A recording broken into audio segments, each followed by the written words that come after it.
اور مشقت ہی میں پیدا کیا. محنت، مشقت، تکلیف یہ ہر انسان کا مقدر ہے، کرنی ہی ہے. فرق صرف یہ ہوتا ہے کہ کسی کی مشقت اور محنت جسمانی زیادہ ہے، اینٹیں ڈھو رہا ہے غریب، کسی چلا رہا ہے. کسی کی محنت مشقت ذہنی زیادہ ہوتی ہے، بیٹھا ہوا تو ہے آرام کرسی پر، ریوالونگ چیئر ہے بڑی آرام دہ، لیکن اس کی جو ذہنی مشقت جو وہ کر رہا ہے. جو جسمانی مشقت کرتا ہے وہ رات کو پاؤں پھیلا کر سوتا ہے، چاہے روٹی بھی پوری نہ ملی ہو، لیکن اسے پتہ نہیں ہوتا رات کب گزر گئی. اور یہ دوسرے جو ہوتے ہیں انہیں رات کو بھی نیند نہیں آتی، مخملی گدیروں پر بھی نہیں آتی.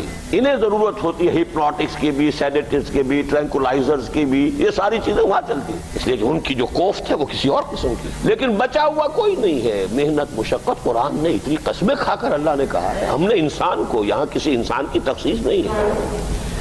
محنت، مشقت، اور اس محنت مشقت کے ساتھ اس میں غالب نے ایک اور رنگ داخل کیا ہے، اس کے ساتھ غم بھی. مثلا حیوان اور انسان میں کیا فرق ہے؟ بیل ہے، کولو چلا رہا ہے، مشقت تو وہ بھی کر رہا ہے. بار برداری کا اونٹ ہے، بوجھ ڈھو رہا ہے ادھر سے ادھر تک، محنت تو وہ بھی کر رہا ہے. انسان محنت بھی کرتا ہے، مزید اس کو رنج اور غم جو سابقہ اس کو پیش آتا ہے. بیل کو پتہ بھی نہیں ہوگا میری کو اولاد بھی ہے، نسل بھی ہے، وہ کوئی بیمار ہے، کس حال میں ہے. گائے کو بھی اپنے بچے کی خبر ہوگی، وہ چھوٹا سا جب ہے دودھ پیتا ہے، اس کے بعد اسے کیا پتا وہ کہاں گیا کہاں نہیں ہے.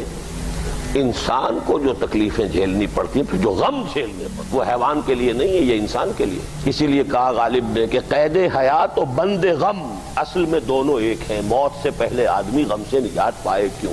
تو یہ مشقت اور غم دونوں کو شامل کر لیجئے. انسان کا معاملہ حیوان سے بدتر ہے اس پہلو سے. کبھی کسی بیل کو، اونٹ کو وہ صدمہ نہیں ہوا ہوگا کہ بیٹا نے سینے تان کر کہا ابا جان آپ چھوڑیے، آپ کیا باتیں کرتے ہیں، آپ دقیانوسی باتیں کرتے ہیں، اب زمانے کا رنگ بدل گیا. وہ جو بوڑھے باپ کو جو اس وقت صدمہ پہنچتا ہے، یہی ہے وہ جس پر میں نے اپنی جوانی کھپائی ہے، جس میں میں نے اپنے آپ کو انویسٹ کیا ہے. آج یہ میرے سامنے کھڑا ہو کر کیا کہہ رہا ہے. اور یہ تو میں نے بڑی ہلکی مثال دی ہے. گالیاں دینے والے بھی ہیں، ماں باپ کو قتل کرنے والے بھی ہیں. مرتا نہیں ہے بڈھا کہ یہ مرے تو مجھے یہ ساری جائیداد ملے اور مجھے آزادی حاصل ہو. اے انسان، تجھے مشقت پر مشقت جھیلتے ہوئے، محنت پر محنت کرتے ہوئے ہی آگے بڑھنا ہے، اور پھر اپنے رب کے حضور میں پیش ہونا ہے. یہ اور مصیبت ہے. کسی اونٹ اور کسی بیل سے محاسبہ نہیں ہے وہاں. اس روز کہے گا کافر کاش میں مٹی ہوتا، انسان بنا ہی نہ ہوتا میں، جسے آج ہم بہت بڑا شرف سمجھ رہے ہیں، شرف انسانیت.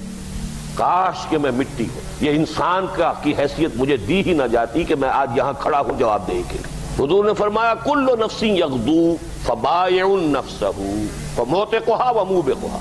ہر انسان جب صبح آنکھ کھلتی ہے، رات کے سونے تک وہ اپنے آپ کو بیچتا ہے.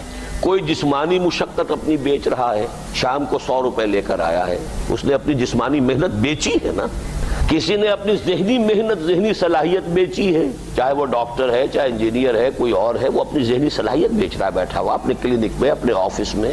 بائع نفسہ، اپنے آپ کو بیچتا ہے.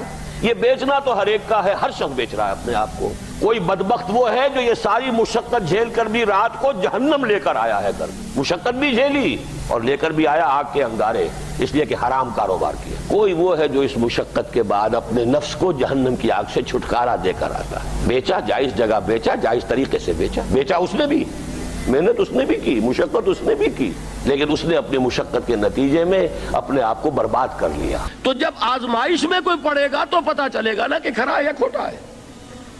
آزمائش میں نہیں آیا، امتحان میں نہیں آیا، کوئی تکلیف آئی نہیں، تو وہ کھرے اور کھوٹے گڑمڑ رہیں گے، ملے جلے رہیں گے. دودھ کا دودھ اور پانی کا پانی جدا نہیں ہوگا. کیا لوگوں نے یہ سمجھا تھا کہ وہ چھوٹ جائیں گے صرف یہ کہنے پر کہ ہم ایمان لے آئے اور انہیں آزمایا نہ جائے گا؟ ہم نے تو آزمایا ہے ان سب کو جو ان سے پہلے آئے. تو یہ تو یوں سمجھیے کہ اس راستے کا ایک مستقل معاملہ ہے. جو آئے سوچ سمجھ کر آئے کہ یہ شہادت گاہ الفت میں قدم رکھنا ہے. لوگ آسان سمجھتے ہیں مسلمان ہونا. جس نے کہا آمنت باللہ، ہم نے آزما لیا. سچ مچ کا یہ ہم پر ایمان کا دعوے دار ہے یا جھوٹ موٹ کا دعویٰ کر رہا ہے؟ یہ سچ مچ کا عاشق ہے یا جھوٹ موٹ کا عاشق ہے؟ ظاہر بات ہے کہ امتحان نہ ہو، آزمائش نہ ہو تو کیسے ان کے مابین تمیز ہوگی. کہہ تو دیا سب نے آمنت باللہ. اب ذرا تھوڑی دیر کے لیے ہم بھی اپنے گریبانوں میں جھانکے. ہم بھی کہتے ہیں نا اللہ کا ہمارا ایمان ہے، اللہ پر، آخرت پر، رسول کا عشق کا بھی دعویٰ ہے.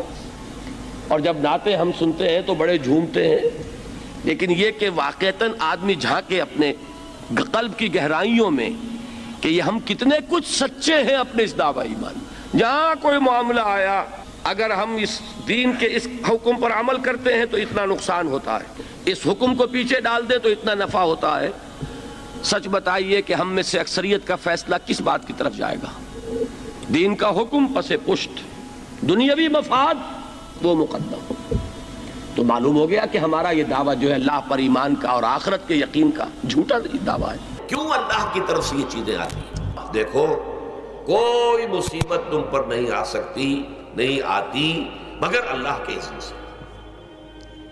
وَمَن يُؤْمِن بِاللَّهِ، اور جو شخص اللہ پر ایمان رکھتا ہو، يَهْدِ قَلْبَهُ، اللہ اس کے دل کو ہدایت دے دیتا ہے، اس کے دل کو سکون عطا کر دیتا ہے، وہ راضی برضائے رب ہو جاتا ہے، اس میں شکوہ نہیں رہتا، اس میں شکایت نہیں ہوتی، اس میں تلخی نہیں ہوتی، کیوں ہو گیا، کیسے ہو گیا، کیوں ہو گیا، نہیں ہونا چاہیے، نہیں دیتے۔